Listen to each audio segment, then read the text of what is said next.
Meus irmãos, abram suas Bíblias, aqui em Números capítulo 10. Quero deixar esta palavra com vocês. Este é um capítulo muito precioso, irmãos. Um capítulo muito singular. Esse capítulo, ele trata daquela partida do povo de Israel do Monte Sinai. Então, se você começa a estudar as peregrinações do povo de Israel, você vai descobrir que eles caminharam por 42 estações. Eles saíram de Sucote, de Ramsés, Sucote, Etam, Pihahirote, aí depois foram para Mara, depois Elim, aí o Mar Vermelho, aí ali do Mar Vermelho, eles seguiram pelo deserto de Sim, aí tiveram 2 estações ainda, que foi a Luz e Dófica. Dófica e a Luz, me parece que a ordem é essa, mas não vai fazer muita diferença aqui. Aí chegaram numa estação chamada Refidim, e aí pararam no Sinai. Então, o assunto do Sinai é um assunto muito longo. Começa no capítulo 19 do livro de Êxodo e vai até o capítulo 10 do livro de Números. Guarde isso, irmãos. Nunca esqueça isto. Isso não é só história. Isto é a palavra de Deus. Então, do capítulo 19 do livro de Êxodo até o capítulo 10 do livro de Números, compreende tudo o que aconteceu ali no Monte Sinai. Agora, o povo de Israel vai sair. Eles vão prosseguir nas suas jornadas. E este capítulo, ele é o ponto de intersecção. Ele vai ligar o que eles eram antes com aquilo que eles serão depois. Essa é a história. Se você ler as jornadas seguintes, então você vai ver que a maneira de Deus falar com eles, a maneira de Deus tratar com eles, a maneira de Deus exigir deles é diferente. Por quê? Porque eles eram escravos. Lá no Egito, eles eram escravos, eles tinham princípios de escravidão. Eles eram um povo que viviam debaixo de açoites, de ordens. Eles não tinham privilégios. A responsabilidade deles estava limitada a uma cega obediência. Eles não tinham liberdade de fazer o que queriam, eles faziam aquilo que os seus senhores mandavam. Assim era esta nação, assim era este povo. Eles eram escravos no Egito. Eles estavam lá vivendo num terrível estado de humilhação, de opróbrio, de vergonha. Agora Deus vai mostrar que eles não são mais escravos. Deus os levou primeiro por essas 11 estações, que nós podemos colocar aqui como experiências preliminares. Experiências preliminares. E nessas experiências, se vocês se lembrarem de cada uma delas, Deus vai tratar numa certa medida. Porém, da agora em diante, a medida com a qual Deus vai tratar essa nação é muito mais elevada, é muito mais profunda. No princípio, Deus se manifestou muito no meio deles, com o seu amor, com a sua graça, com a sua paciência. Porque eles eram tão infantis. E a maneira como Deus suportou as falhas deles e as corrigiu no processo vai ser muito diferente de agora em diante, porque as falhas deles terão consequências mais dolorosas, mais profundas. Você vai ver que depois desse capítulo 10 haverá murmurações, porém elas serão tratadas de maneira muito mais doloridas. Eles murmuraram antes, porém, depois do capítulo 10 de Números, a maneira como Deus vai tratar a murmuração segue um princípio severo por causa da posição na qual eles se encontram diante de Deus. Quero que vocês guardem essa frase: a posição na qual se encontram diante de Deus. Porque, meus irmãos, ainda quando somos crianças, quando somos infantis da nossa fé, Deus suporta muito da nossa debilidade, das nossas fraquezas, da nossa incredulidade, da nossa dúvida. Porém, quando o tempo decorrido avança e nós ainda resistimos da infantilidade, o tratamento de Deus é mais dolorido. Porque Deus nos disciplina, Deus trata conosco, segundo Hebreus 12:10, é para que sejamos participantes da sua santidade. Então, irmãos, prestemos atenção nisto. Eu sei que não vamos concluir esse capítulo por hoje, mas pelo menos alguns pontos podem ser introduzidos. Vamos começar. Capítulo 10 de Números diz, versículo 1: E o Senhor falou a Moisés: faze 2 trombetas de prata, de obra batida as farás, as quais te servirão para convocares a congregação e para fazeres com que se ponham em marcha. Eu quero que você guarde essa frase: se ponham em marcha, porque aqui tem um princípio. Antes eles não marchavam, e essa palavra é importante. Antes eles eram escravos. Agora Deus está dizendo: vocês não são mais escravos, vocês são um exército. Há uma diferença agora. A diferença que Deus quer imprimir na consciência deles é do estado que eles tinham e da vida que eles têm agora, ou da agora em diante. Antigamente, eles eram quem? Eles eram escravos. Eles viviam debaixo do jugo do Egito. Eles estavam ali debaixo de açoites, debaixo de ordens, onde não se prezava justiça, onde não se prezava a verdade. Eles não tinham direito de questionar a verdade nem a justiça. Eles eram escravos. O único direito que eles tinham era de não ter direito. Porém agora Deus diz para eles com essa palavra: vocês vão marchar, porque agora vocês são um exército. Irmãos, quantos princípios nós temos aqui para a igreja do Senhor. Porque ao que me parece, a igreja prefere ficar nos padrões do Egito do que nos padrões de Deus. O que significa essa frase, se ponham em marcha, para nós? Essa frase, ela toca a nossa consciência quanto ao nosso chamamento. Irmãos, permita-me ilustrar isso baseado na Epístola aos Efésios, de maneira bem sucinta. Eu creio que todos vocês sabem que a Epístola aos Efésios tem 6 capítulos. E ali nós vamos ver algumas declarações da igreja. Por favor, deixe-me mostrar. Abra sua Bíblia em Efésios capítulo 1. Você vai ver a igreja em cada um desses capítulos.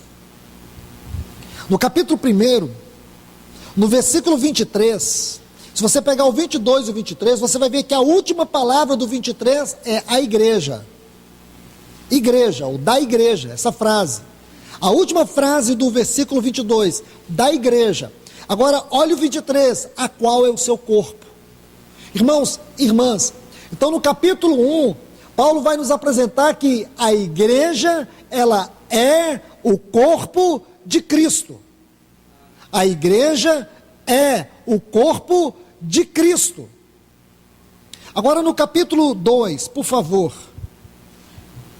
versículo 22, ele vai dizer que a igreja é a morada de Deus. Está vendo aí, versículo 22? Então no capítulo 1, a igreja é o corpo de Cristo. Capítulo 2, ela é a morada do Espírito. E no capítulo 3, versículo 4, nós temos aqui algumas declarações da igreja. Ela é o mistério de Cristo. Capítulo 1, corpo de Cristo. Capítulo 2, a morada de Deus no Espírito. Capítulo 3, o mistério de Cristo. Irmãos, eu estou apenas, como disse a vocês, apresentando a igreja aqui de forma bem sucinta, Porque de trás ou debaixo de cada frase dessa, existe todo um grandioso conteúdo que vai mostrar para nós o profundo significado da igreja ser este corpo de Cristo, essa morada de Deus no Espírito, esse mistério de Cristo. Então no capítulo 3, Paulo diz que a igreja, ela é o mistério de Cristo, algo que estava oculto em Cristo por toda a eternidade, algo que já residia nele. Agora no capítulo 4, o que Paulo vai nos falar da igreja, olha o versículo 24. E vos revistais do novo homem, criado à semelhança da justiça.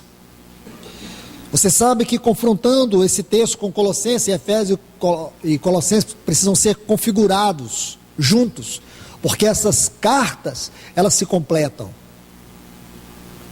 Mais de 75 versículos de Colossenses você pode encontrar em Efésios. Ou dos 155 versículos de Efésios, 75 você encontra em Colossenses. Então você sabe que lá em Colossenses vai mostrar este novo homem de uma nova criação. Então o que quer dizer o capítulo 4 sobre a igreja? Ele vai dizer que a igreja é este novo homem corporativo, este novo homem desta nova criação. E o capítulo 5, como que ele vai mostrar a igreja? Ele vai mostrar a igreja gloriosa, a noiva do Cordeiro. Ele vai mostrar a igreja gloriosa, a noiva do Cordeiro. Então vamos relembrar. Capítulo 1, o que é a igreja? Corpo de Cristo. Capítulo 2, morada de Deus no Espírito. Capítulo 3, o mistério de Cristo. Capítulo 4, o novo homem da nova criação. Capítulo 5, a igreja gloriosa, a noiva do Cordeiro. E no capítulo 6, aí agora você precisa ler desde o versículo 10 até o versículo 18. Aí você vai ver que a igreja é um grande exército, é um grande soldado. Imagine, irmãos, ele começa aqui no versículo 10. Quanto ao mais, irmãos, sede fortalecido no Senhor e na força do seu poder, revestivos de toda a armadura de Deus, para que possais resistir no dia mau. Então agora ele vai dar uma descrição da igreja, como sendo ela o grande soldado. O grande soldado. Por que, irmãos, nós temos todas essas descrições da igreja aqui? Primeiro eu quero colocar para vocês, não há nenhum livro que possa descrever o supremo e eterno propósito de Deus em Cristo. Não há nenhum livro que possa descrever o glorioso propósito de Deus por meio da sua igreja, como a Epístola aos Efésios. Então nós vemos o propósito de Deus em Cristo e vemos o propósito de Deus por meio da igreja. E aqui nós temos 6 declarações da igreja, e a última delas é que a igreja é o grande soldado. A igreja, ela não pode perder essa consciência, porque quando nós perdemos essa consciência, sabe o que nós fazemos, irmãos? Nós somos engolfados secretamente, sutilmente, silenciosamente por Satanás. Você está andando com as suas armas abaixadas, sem ter noção do perigo que está correndo. Irmãos, a todo momento, a todo dia, a toda hora, nós estamos sendo provados. Deus, Ele permite que nós sejamos provados. Deus permite que Satanás venha nos tentar. E Ele não faz isso por sadismo. Ele faz isso por ter um propósito definido, porque o Espírito dele ainda habita em nós, e é nesse momento de tentação, é nesse momento de provação, é nesse momento de tribulação, é nesses momentos de angústia que o Espírito Santo desperta em nossa consciência o nosso chamamento celestial. Porque um cristão que verdadeiramente tem o Espírito de Deus, ele ouve a voz do Espírito.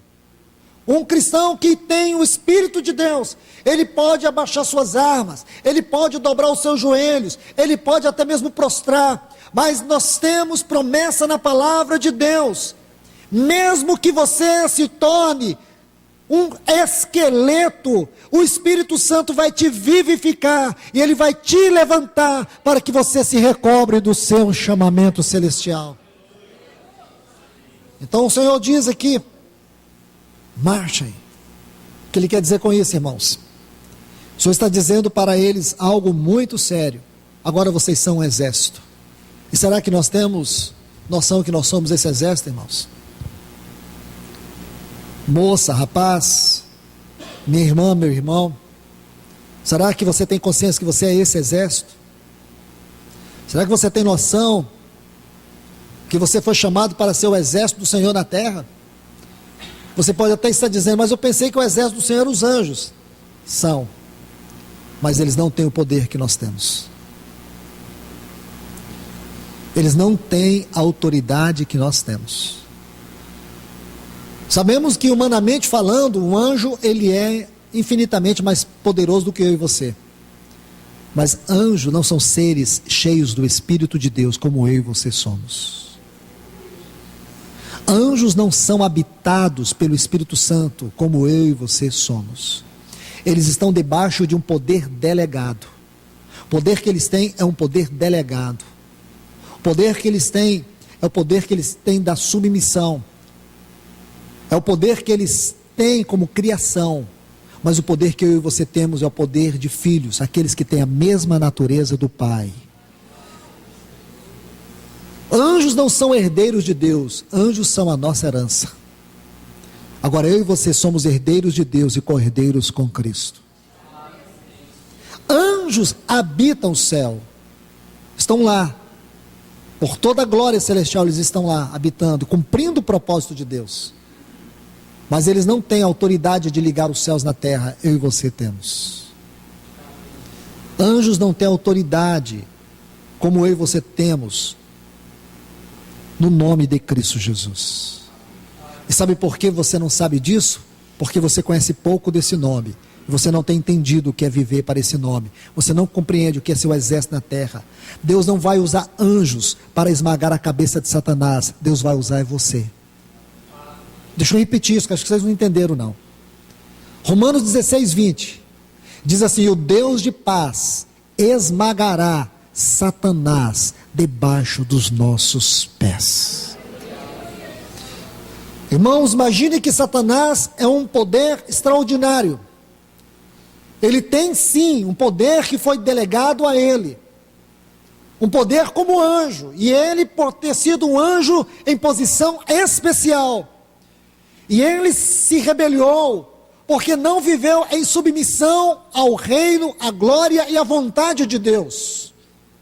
E o que foi que Deus fez? Por causa dessa rebelião, ele foi expulso. Deus o julgou e o expulsou. E ele tem um reino de principados e potestades neste mundo.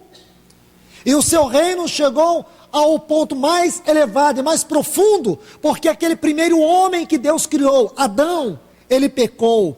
Quando ele pecou, ele sujeitou toda a raça humana à rebelião de Satanás. Quando ele pecou, ele sujeitou toda a raça humana à morte. Quando ele pecou, ele colocou toda a raça humana debaixo da condenação. Porém, o trono de Deus não ficou vazio e nem abalado. Deus enviou seu filho, seu único filho, e ele veio na semelhança de homem, como eu e você. Morreu a pior de todas as mortes, nasceu como um indefeso bebê, e morreu como um cordeiro, para mostrar que Deus não precisou usar a força para vencer a Satanás, ele só precisou usar a obediência do seu filho para destruir eternamente Satanás. Agora, irmãos, ele quer nos manter debaixo da obediência de Cristo Jesus, levando cativo todo o pensamento, como disse Paulo em 2 Coríntios capítulo 10, todo pensamento à obediência de Cristo Jesus. Por isso, irmãos, a nossa vontade, vou repetir, por isso a nossa vontade,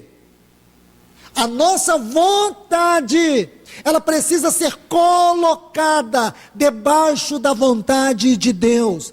Nós temos que ter coragem, nós temos que ter ousadia e muito mais. Nós temos que ter fé para dizer: seja feita a tua vontade e não a minha. Meu irmão, minha irmã, Você está vivendo verdadeiramente a vontade de Deus? Sua vida pode ser sintetizada na vontade de Deus? Seus afetos, suas emoções estão cativos à vontade de Deus? A vida que você procura viver é a vontade de Deus? Ou você é aquele que toma decisões, é aquela que toma decisões e depois ora? A gente já decidiu tudo, aí depois a gente ora, para dar uma pequena satisfação para Deus. Se é assim que você trata a Deus, você pode ter certeza, se você trata a Deus, ainda pior do que se você trata o seu cachorro de estimação. Porque Deus não merece ser tratado assim. Deus não é o nosso mascote. Deus é o Senhor da nossa vida. Um Deus sério e um Deus santo. Então eu e você temos que nos humilhar e nos curvar e dizer: Senhor, a minha vontade é forte, minha vontade é imperiosa, minha vontade não se submete, mas Senhor, coloca um jugo aqui, curva essa cervical para que eu proste aos teus pés. Eu quero te falar, Ele vai fazer isso. Nem que Ele tenha que me moer, nem que Ele tenha que te moer, Ele vai fazer. Nem que Ele traga você como Ele trouxe Sansão, mas Ele vai trazer, porque Ele não vai deixar que se perca nenhum fio da nossa cabeça. Então, irmãos, irmãs, voltemos aqui. Temos consciência que nós somos esse exército. Temos consciência que nós estamos vivendo os últimos dias. E sabemos que nesses últimos dias algumas coisas têm que acontecer. Quais? Quais? Uma delas, o juízo de Deus sobre as nações. As trombetas falam disso. As trombetas do Apocalipse falam disso. Se você estudar todas as trombetas do Apocalipse, você sabe que aquelas 7 trombetas, a grande maioria delas, vai tratar diretamente com o juízo de Deus sobre as nações. E Deus não vai fazer isto. Deus não vai fazer isso à parte da sua igreja. Deus não vai fazer nada nessa terra sem falar com os seus servos, os profetas. Quem são os servos de Deus e os profetas de Deus? Havia na igreja de Antioquia mestres e profetas. Numa igreja tem que haver mestres e profetas. Eu quero perguntar para essa igreja tem orado para que Deus levante profetas e mestres no meio dela?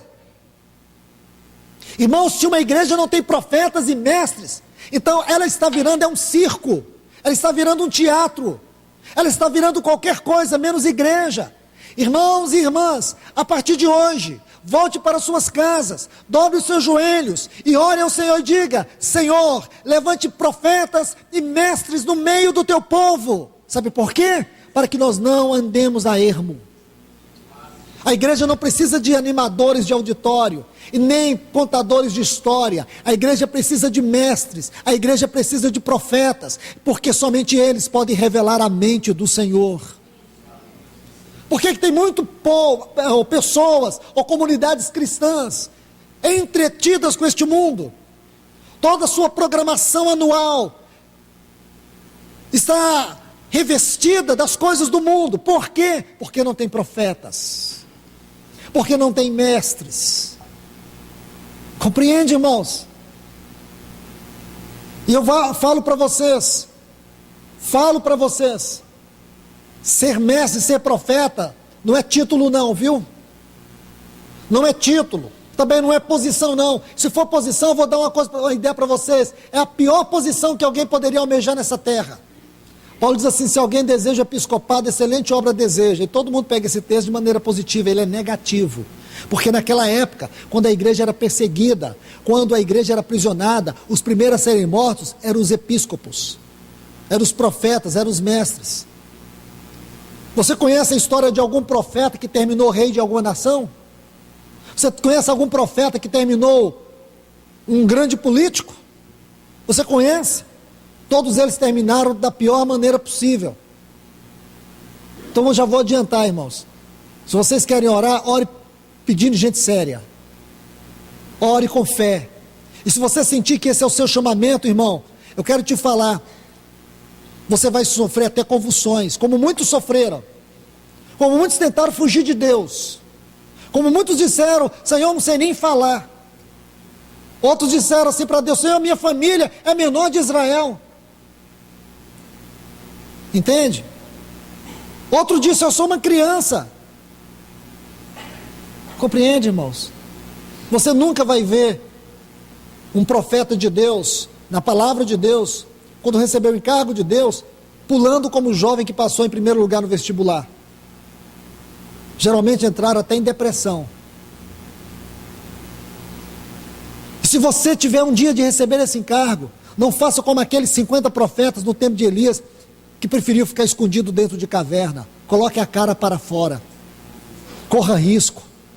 Não fique aí agradando pessoas em roda de churrasco, em mesa de restaurante. Coloque a cara para fora. Deixe que a face de Deus, a mente de Deus brilhe no seu coração. Comunique os desígnios de Deus. Fale a palavra de Deus. Não fale o que o povo quer, fale o que Deus quer falar. Ore para Deus levantar esses homens, irmãos, porque se esses homens não forem levantados, nós estaremos caminhando a ermo. Compreende? É muito fácil exercer uma função de ancião numa localidade só para abrir reunião, fechar reunião e falar o que o povo quer falar, ouvir. É muito fácil, irmãos. Esse é o melhor emprego do mundo. Acorda a hora que quer, faz o que quer, fala o que quer, agrada todo mundo, mantém uma agenda cheia de pessoas, de admiradores. Esse tipo de ministério é a pior coisa que pode existir na terra. Isso é pior do que traficante de porta de escola. Promove muito mais morte e destruição. Paulo diz, irmãos, que nós temos que ficar na morte para que os outros vivam. Você se lembra, irmãos, que os sacerdotes, quando o povo foi atravessar o Jordão, o que fala Jordão? O Jordão fala da morte. Lembra que os sacerdotes ficaram ali, irmãos, em pé, parados, segurando a arca. Eles não seguravam a arca apoiada no ombro. Vê se você consegue pegar esse microfone aqui e ficar 2 horas com ele segurado numa posição. Esse microfone. Aqui. Estou falando de uma arca. Eles não podiam se mexer. Todo o povo passava. Imagine quantas horas que foi, irmãos. Sabe o que significa isso, irmãos? Nós temos que ficar na morte para que a igreja viva. Podem acabar com o seu nome, pode acabar com a sua reputação. Irmãos, Satanás vai tentar ferir a sua família, seus filhos, ele vai vir de todas as formas. O inferno vai baixar sobre a sua casa, vai baixar sobre a sua vida, mas não perca a visão do Cordeiro. Não perca a visão. Olha a vida de Jeremias, ele perdeu tudo. Perdeu tudo. Deus chegou a dizer para ele: não case com ninguém dessa cidade. Perdeu tudo, irmãos. Ficou um amigo. Isaías foi cerrado no meio. Imagine como foi Isaías cerrado no meio. Imagine. Você quer, irmãos? Mas você pensa, mas e aqueles da televisão lá? Aqueles pastores que andam de limusine? Esses são os pastores de Ezequiel 34. Eles comem de toda a gordura da ovelha. Eles vivem do rebanho para eles. É esses que pregam como se eles não tivessem luta. Mas eles não têm luta porque aquele que é o causador da luta anda de mão dada com ele. Imagina, irmãos, se Satanás é o perturbador, Satanás, porque ele nem vai se preocupar. Sabe por quê? Porque eles já foram conquistados. Então, irmãos, eu quero falar uma coisa para vocês. Estamos em guerra e nós temos que marchar. Não abaixe as suas armas.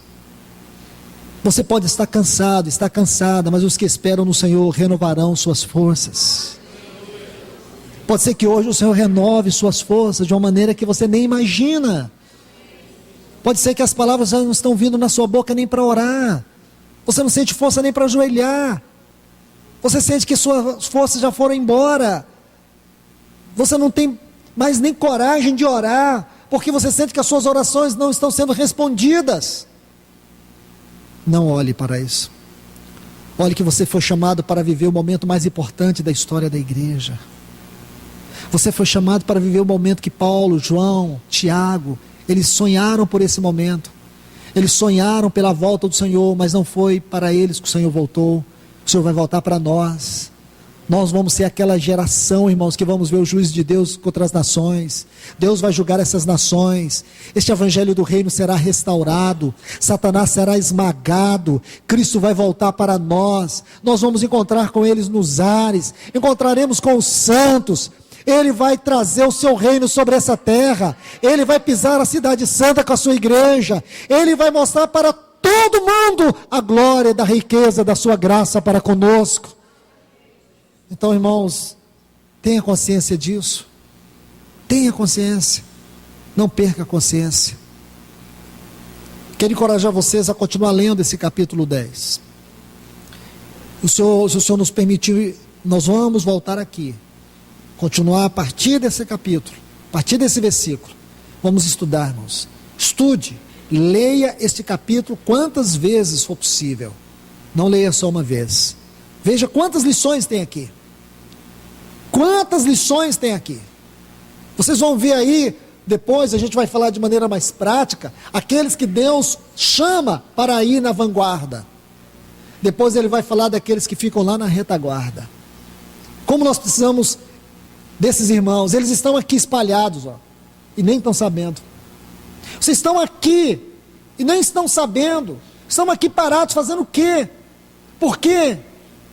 Isso tem acontecido porque Satanás sabe como entulhar o seu tempo. Satanás sabe como entulhar a sua vida. Satanás sabe como te aprisionar, porque ele te aprisiona com o que sua alma gosta. Ele te aprisiona nos seus afetos. Ele te aprisiona nas suas necessidades. Ele te aprisiona na sua ganância. E qual é o resultado disso? O resultado é uma vida infrutífera. O resultado é um cristão que tem vivido uma realidade apostata, fraco na palavra, fraco na oração, fraco na liberdade espiritual, fraco na realidade espiritual, fraco em tudo. Não, irmãos, não vamos abaixar nossas armas a esse ponto. Pegue a sua espada, levante ela, peleje pelo Senhor, porque o Senhor é aquele que vai à nossa frente. Você vai ver nesse capítulo algumas coisas muito especiais, mas a gente vai precisar de outros textos. Mas aqui você vai ver que quando eles se levantaram, eles foram, aí diz assim, e a arca da aliança ia adiante deles. Esta é mais uma frase que está empobrecida na nossa tradução em português, porque a palavra adiante, ela não está no original. Eu não consigo entender, e vocês não precisam me explicar, que eu não vou me perguntar, que eu não vou saber explicar. Por que não traduzir de maneira correta? Está assim, e a arca ia mostrando a face de Deus à frente deles. Porque a palavra adiante, ele é Peniel. Então a arca ia, e eles iam olhando para a arca, porque a arca ia na frente, e eles iam olhando a face de Deus. Imagina eles marchando, olhando para a face de Deus. É isso que Deus está falando para nós. Marche olhando para a face de Deus. Marche. É difícil porque você está em guerra. Porque marcha é sinônimo de guerra. Quem aqui não está em guerra? Que levante alguém aqui e diga, irmão, eu não estou em guerra, eu estou num paraíso. Minha vida é um paraíso, é um maravilhoso jardim. Eu estou vivendo o momento mais especial da minha vida. Ah, que vida que eu estou vivendo. Não tenho luta, não tenho problema, não tenho dificuldade. Por dentro, por fora, em paz. Vou falar uma coisa para você. Você já foi arrebatado há muito tempo e não está sabendo. Você está vivendo com as pessoas erradas no lugar errado. Meu Deus. Me fala aí, irmão, que eu quero ficar perto de você. Porque quando você subir, eu quero pelo menos agarrar no seu pé. Não tem, irmãos. Aqui todos nós estamos em um terrível campo de batalha. Mas o Senhor está mostrando para nós a sua face. Nós podemos olhar para Ele e seguir. Um dos textos que nós vamos ler aqui, no livro de Êxodo, onde o Senhor fala para o povo assim, levante a vossa cabeça, porque os escravos só andavam de cabeça baixa. Os escravos só andavam de cabeça baixa, eles não podiam levantar a cabeça. Agora o Senhor está dizendo, levanta a cabeça. Levanta a cabeça. Aquilo que está lá em Hebreus, olhando firmemente para o autor e consumador da nossa fé. Aleluias, é para Ele que nós temos que olhar. esta é a face que nós temos que olhar. Vamos ver tudo isso, irmãos, se o Senhor permitir. Vamos nos alimentar, vamos nos fortalecer, vamos aos pés do Senhor. Se tem alguma coisa que arrepender, vamos arrepender. Se tem alguma coisa para confessar, vamos confessar. Mas não deixe a sua vida estar como está. Tem alguma coisa que você tem que tratar, trate. Tem alguma coisa que você tem que tirar, tire. Mas não fique como está, porque você não pode continuar com as suas armas para baixo. Levantai esses joelhos trôpegos. Fortalecei-vos as vossas mãos, porque a nossa redenção se aproxima, irmãos. Deus nos abençoe com a sua palavra.